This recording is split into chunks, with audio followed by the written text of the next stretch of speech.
Assalamualaikum warahmatullahi wabarakatuh, Bu Muryani. Waalaikumsalam warahmatullahi wabarakatuh. Ya Pak Ateng, gimana? Ya, sesuai dengan kesepakatan kita kemarin, hari ini saya akan mewawancara Ibu terkait dengan dilema etika. Oke, silakan. Ya. Pertanyaan yang pertama, selama ini bagaimana Ibu dapat mengidentifikasi kasus-kasus yang merupakan dilema etika atau bujukan moral? Untuk mengidentifikasi kasus-kasus dilema etika atau bujukan moral, pertama kita harus tahu dulu dilema etika itu apa, bujukan moral itu apa. Ya, dilema etika itu kan kasus-kasus di mana kondisi benar melawan benar. Jadi ketika kita menemukan kasus-kasus itu perlu banyak pertimbangan dalam memutuskannya. Kalau bujukan moral itu adalah kasus di mana dalam kondisi benar melawan salah. Itu mudah kita meskipun dalam memutuskannya perlu pertimbangan juga, tapi tidak seperti di dilema etika. Jadi kita harus menganalisis dulu kasus itu seperti apa sehingga kita bisa menentukan apakah masuk dilema etika atau bujukan moral. Pertanyaan yang kedua ya Bu, selama ini bagaimana Ibu menjalankan pengambilan keputusan di sekolah Ibu, terutama untuk kasus-kasus di mana ada kedua kepentingan yang sama-sama benar atau sama-sama mengandung nilai kebajikan? Dalam mengambil keputusan terkait dilema etika maupun yang sama-sama benar tadi ya. Nah, pastinya yang pertama saya harus memiliki kolaborasi, komunikasi dengan pihak-pihak terkait.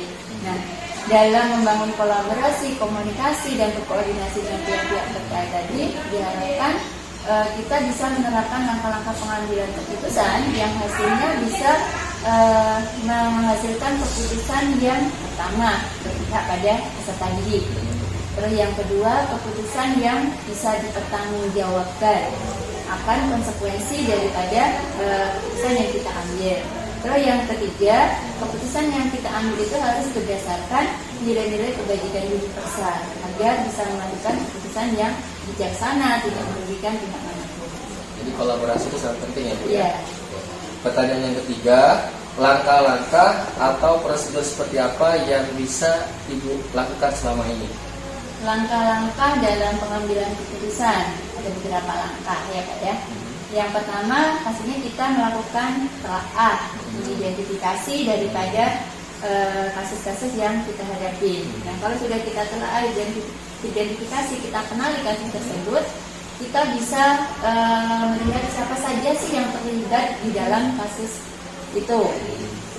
Yang ketiga yaitu menentukan fakta-fakta yang ada di lapangan yang berkaitan dengan kasus tersebut. Terus ada lagi yang Pak Ateng sebagai guru penggerak, kita harus melakukan pengujian terhadap paradigma benar melawan benar, benar melawan salah. Terus ada lagi kita harus menerapkan prinsip dalam pengambilan keputusan, ya kan? Terus setelah itu kita bisa melakukan investigasi. Nah, di dalam melakukan investigasi itulah kita diarahkan untuk mengambil langkah selanjutnya, yaitu mengambil keputusan. Setelah mengambil keputusan, apa kita berhenti? Tidak. Kita harus melihat lagi keputusan yang kita ambil seperti apa. Terus kita lakukan refleksi untuk memperbaiki pengambilan keputusan di kasus-kasus berikutnya. Pertanyaan selanjutnya Bu, hal-hal apa saja yang selama ini Ibu anggap efektif dalam pengambilan keputusan pada kasus-kasus dilema etika? Hal yang dianggap efektif ya, selain menerapkan langkah-langkah dalam pengambilan keputusan adalah kaitannya dengan membangun kolaborasi, komunikasi, dan koordinasi dengan semua pihak yang terkait. Karena ketika langkah-langkah pengambilan keputusan tadi hanya kita lakukan sendiri, maka tidak bisa menghasilkan keputusan yang maksimal. Maka perlu masukan-masukan dari pihak-pihak lain. Oke, hal-hal apa saja yang selama ini merupakan tantangan dalam pengambilan keputusan kepada kasus-kasus dilema etika? Kalau kaitannya tantangan, mungkin terkait dengan rasa tidak enak. Ketika kita mengambil keputusan, pasti ada pihak-pihak yang tidak puas dengan keputusan kita. Nah, rasa tidak enak, tidak nyaman, itulah yang menjadi tantangan saya. Tapi selama saya dalam melakukan pengambilan keputusan itu sesuai dengan langkah-langkahnya dan minta pendapat berbagai pihak, insya Allah rasa-rasa tidak enak tadi itu bisa teratasi. Oke Bu, apakah Ibu memiliki sebuah tata cara atau jadwal tertentu dalam sebuah penyelesaian kasus dilema etika? Apakah Ibu langsung menyelesaikan di tempat atau memiliki sebuah jadwal untuk menyelesaikannya? Bentuk atau prosedur seperti apa yang Ibu jalankan? Oke, terkait dengan penyelesaian kasus, pastinya dilihat dulu kasusnya. Nah, tapi seringkali saya buat tata kelola waktu. Jadi tidak bisa serta-merta kita menentukan sekaligus. Karena apa? Dalam mengambil keputusan tidak bisa saya berpikir sendiri. Saya harus berkolaborasi dengan pihak-pihak lain, minta pendapat pihak-pihak lain, sehingga keputusan yang saya ambil bukan atas dasar inisiatif saya sendiri, tapi berdasarkan masukan-masukan yang lain. Tapi kalau ada kasus yang menuntut saya untuk menyelesaikan saat itu juga, maka saya juga harus mengambil keputusan. Tapi tadi kuncinya tidak lepas saya tetap berkoordinasi.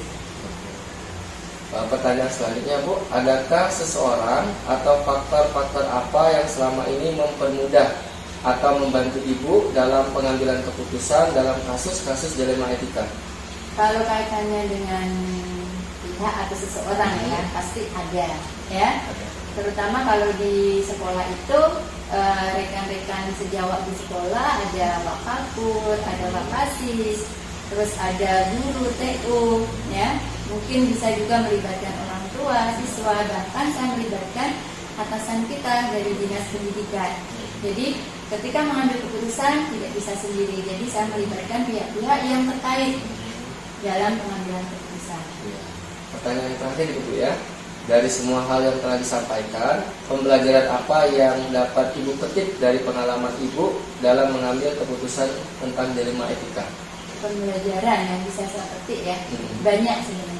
Jadi setiap kasus yang saya alami, yang saya temukan itu menjadi pembelajaran bagi saya untuk mengembangkan terutama saya sebagai kepala sekolah manajerial saya.